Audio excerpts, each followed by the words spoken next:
Hi, my name is Eva Steiner, and this is my project Psychotherapists Around the Globe. I am interviewing the psychotherapists around the world and asking them the same 8 questions. I am wondering how mental health profession is in their country. Today we are going to... So hi, thank you for taking this time for this interview. Before we start, can you tell me a little bit about yourself? About myself, well, I'm Rosetta Paskalieva. I'm a psychologist and psychotherapist also.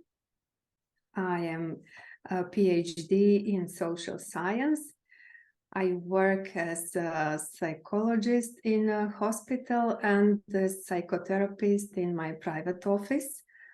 Also, I am a trainer for education in Gestalt psychotherapy.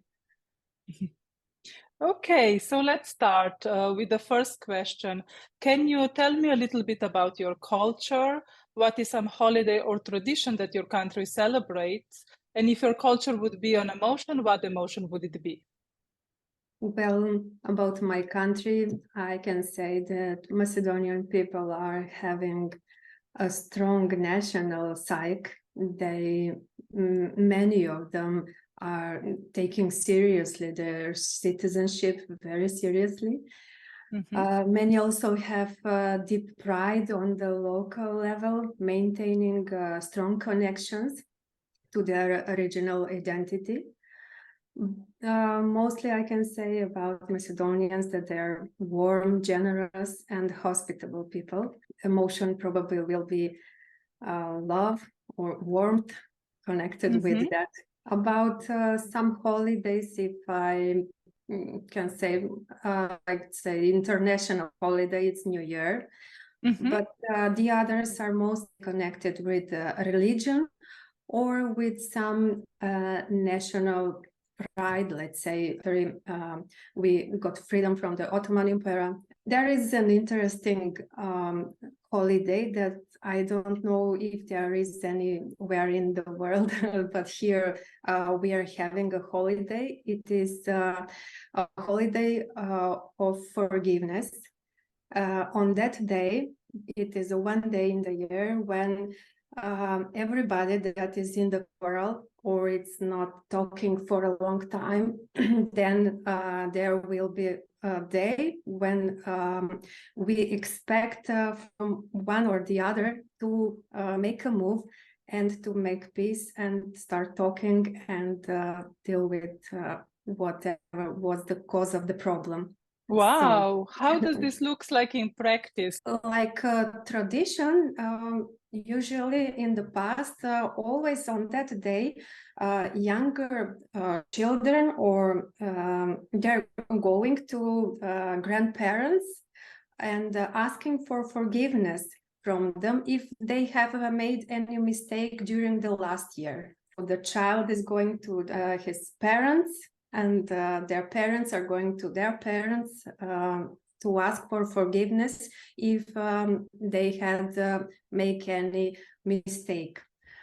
And usually the older people are forgiving them, saying whatever happened, happened. I forgive you and hope God will forgive you also. Nice. Okay. So how did you become a psychotherapist in your country, and what is your therapeutic approach? Well, I never planned to become a psychotherapist. Ever since I was a child or in high school, I never meant to study psychology. But after finishing high school, I somehow met a friend that started classes with transactional analysis. And these classes were not educational for psychotherapy, but for personal growth and development, and sounded interesting. So somehow I decided to enroll in these classes. And there I found myself, I was impressed from all that I learned there, from all that process in the group, from all the knowledge that I got about self-consciousness, about awareness, and many things. And then next year I decided to study psychology, and after 4 years I graduated psychology. After that I began interesting about Gestalt psychotherapy. Here in Macedonia, the education about psychotherapy lasts for at least 4 years. You can begin during the studies on the faculty or after finishing them, but it lasts 4 years.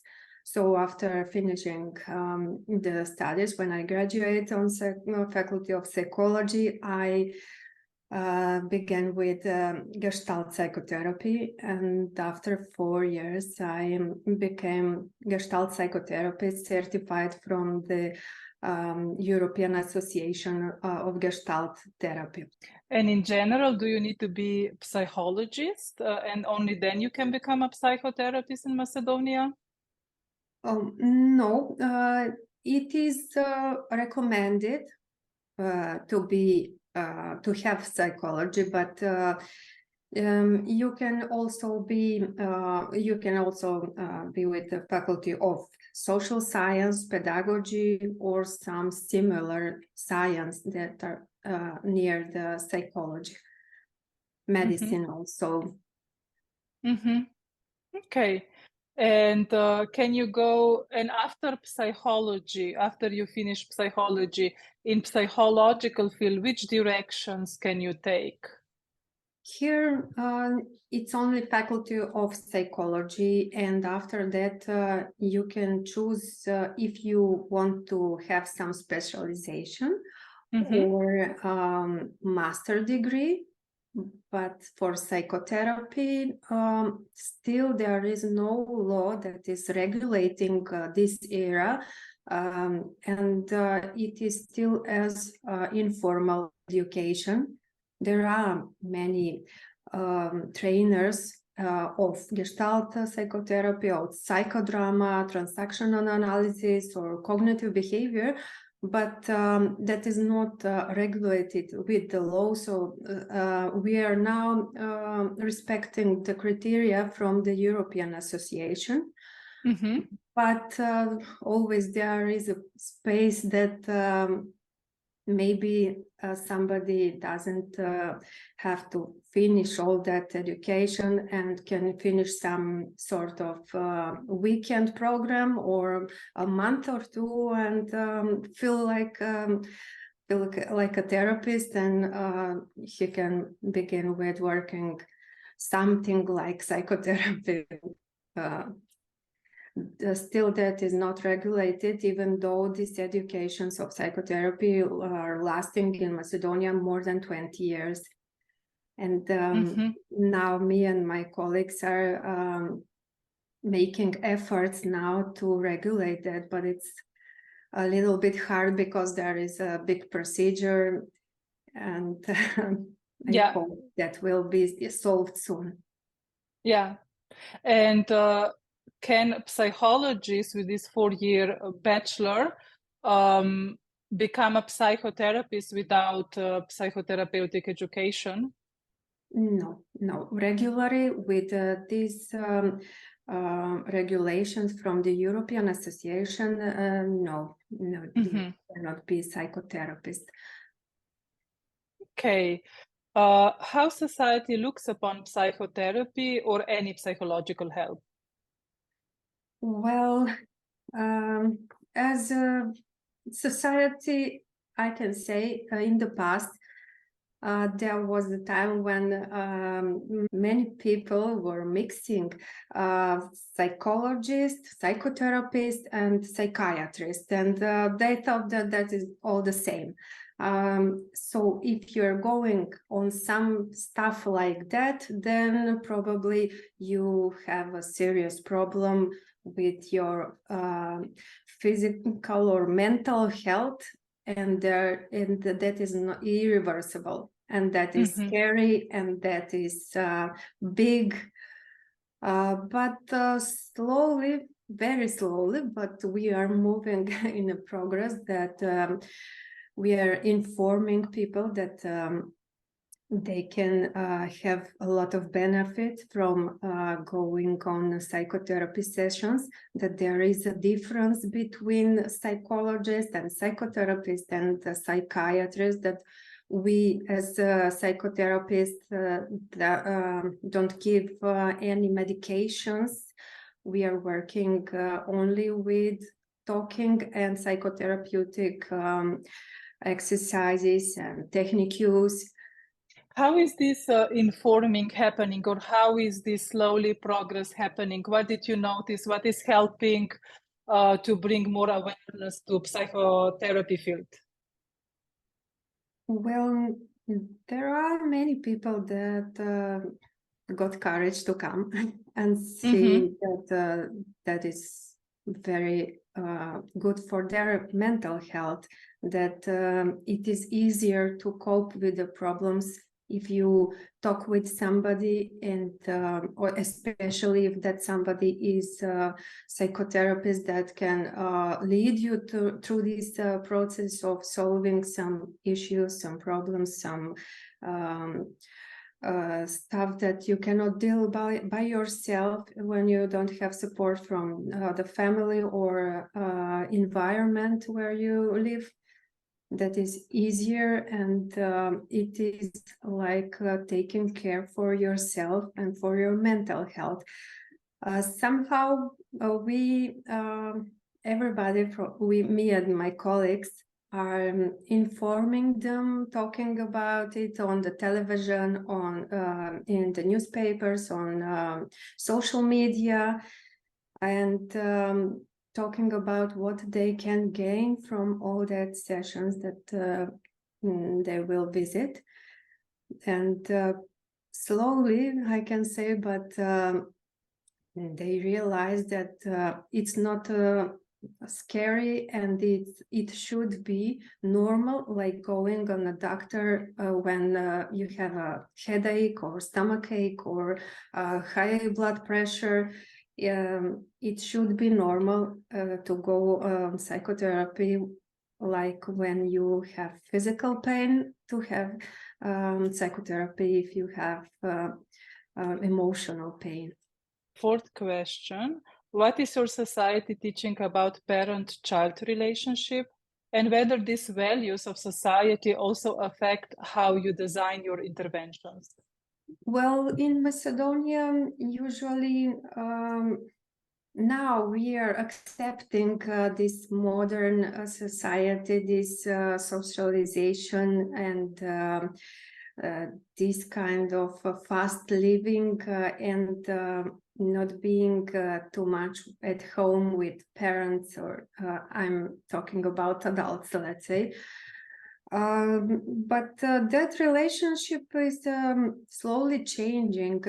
In the past, it was patriarchate, and that was the time when only the oldest man in the family have the main word, makes the decisions about the family, and nobody from the young people can do anything without asking the oldest man.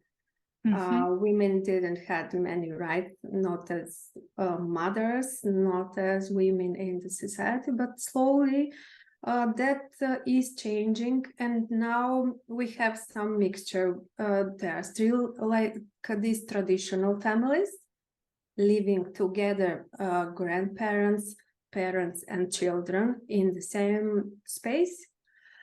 There are some, let's say, modern families where parents and children are separated from grandparents, and some modern also when child will be grown up, let's say over 20s and more, where if he can afford that, then he will live alone. And he or she doesn't have to ask anything about their parents. or have a permission about something, that connection between parents and children is maybe becoming weaker. It's not strong like it was before. What about regarding the interventions? For example, if a client comes and say, hey, I want to cut all the contact with my family, how would you approach? In the psychotherapy, I first want to know from what kind of family the person is coming, and what kind of culture and values they had there, and I should adapt my sessions on that, because it should be acceptable for the client, in which way, in which direction we are going to go. I always respect the decision if somebody decides to cut off that relationships with parents or other relatives.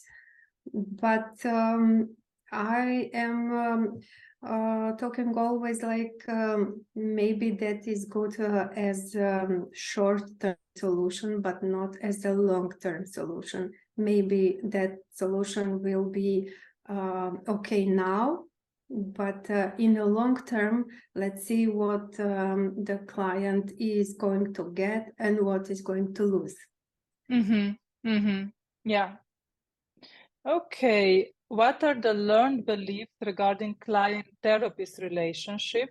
Can the relationship continue outside the therapy once the therapy process is over?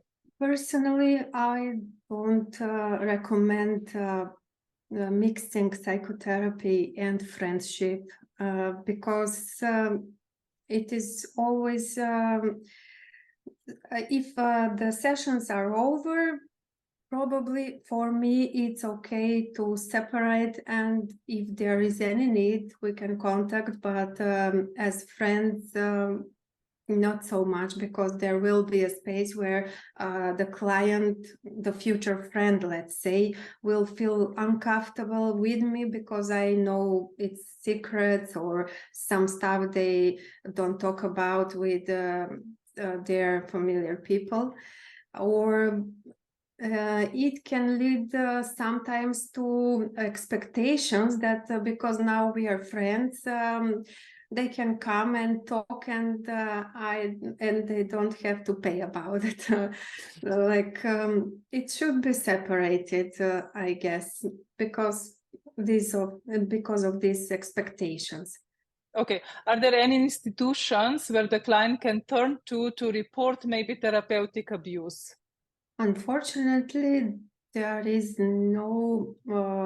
nowhere they can complain about the psychotherapy, or are they satisfied with what they get.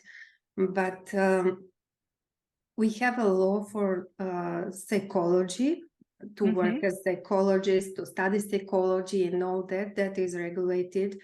But not every psychotherapist in Macedonia is psychologist, and that is a problem that we are trying to solve with this law for doing psychotherapy. Because, as I said before, there are some people that they think they are psychotherapists and they don't have a proper education about it.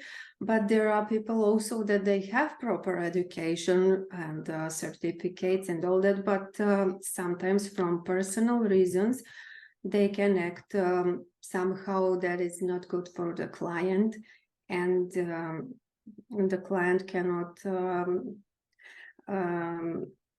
do anything about it, unfortunately. Is supervision a must for a psychotherapist in your country? Yeah, I always appreciate that when somebody is doing psychotherapy and also supervision, because that is a great way to check the borders that we are having between us as psychotherapists and the clients, to check if our context is mixing with the content of the client, which is ours, which is theirs. That boundary is always very important. Are we involving some our issues in the process? Are we doing some counter-transference? And that consciousness is very important for the process. Yeah. What are the most common complaints that a client comes to therapy for? From my experience, well, I haven't done some statistics, but most of them are coming with anxiety because of their stressful days, and depression also. Many parents are coming because of some behavioral problems with their children.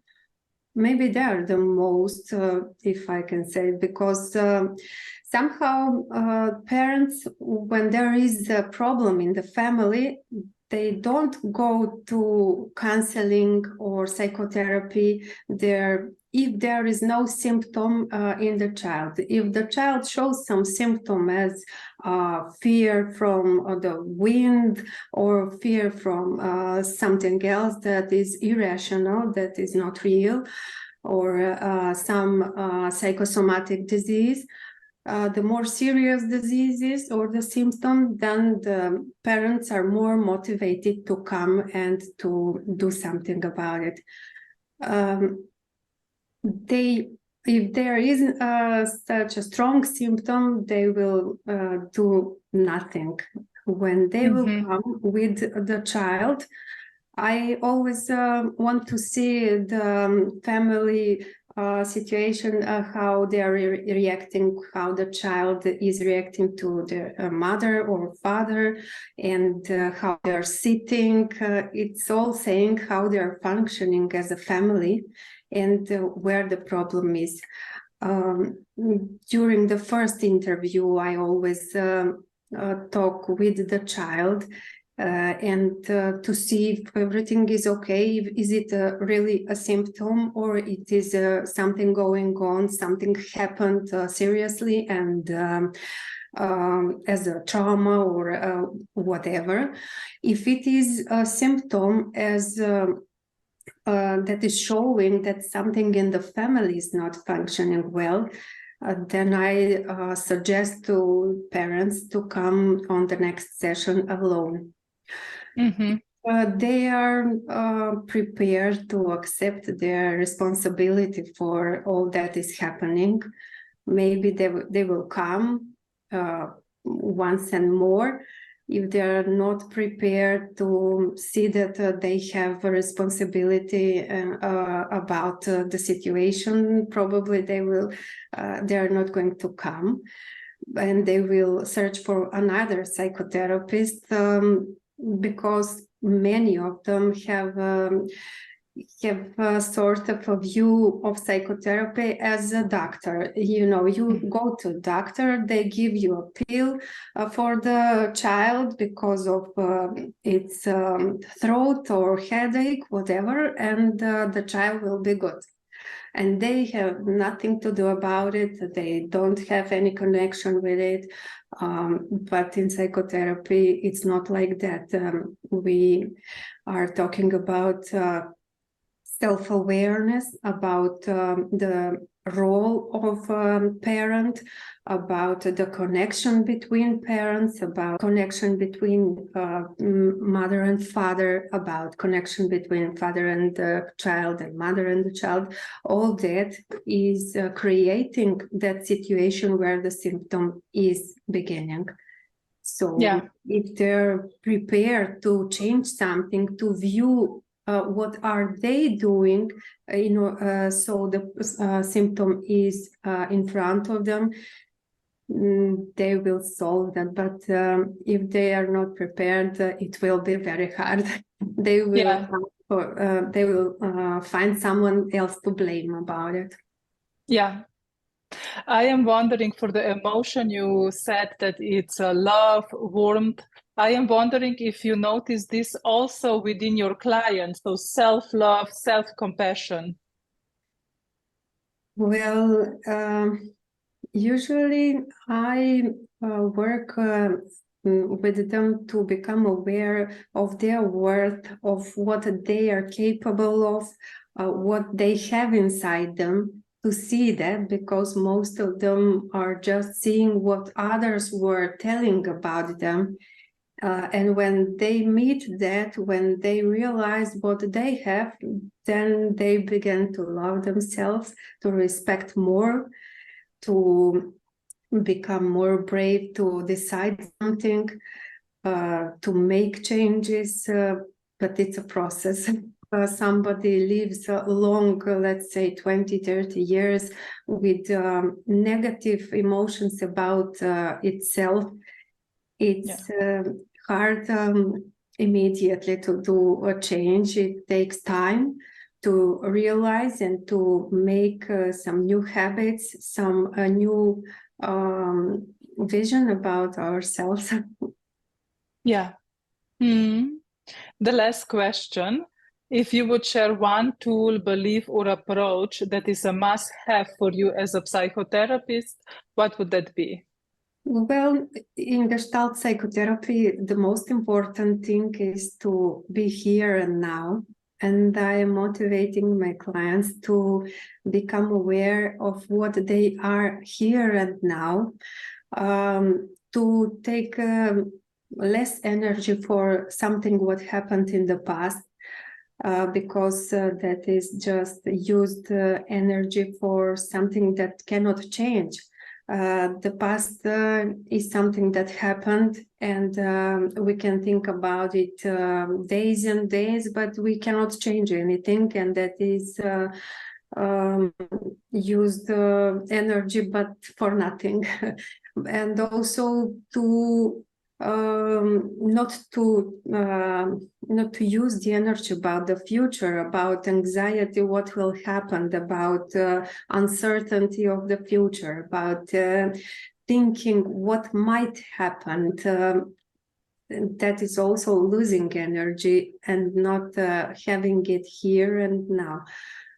That is a very precious moment when the client will feel the energy that is having here in this moment now, where he is with all that experience from the past and all that plans for the future, but now, because all that we can do, we are doing it now, here, where we are. Yeah. Such a nice end thought. Thank you for doing this interview with me. Thank you for inviting me. Are you a psychotherapist and want to be a part of my project? Feel free to contact me through my webpage. Thank you for listening.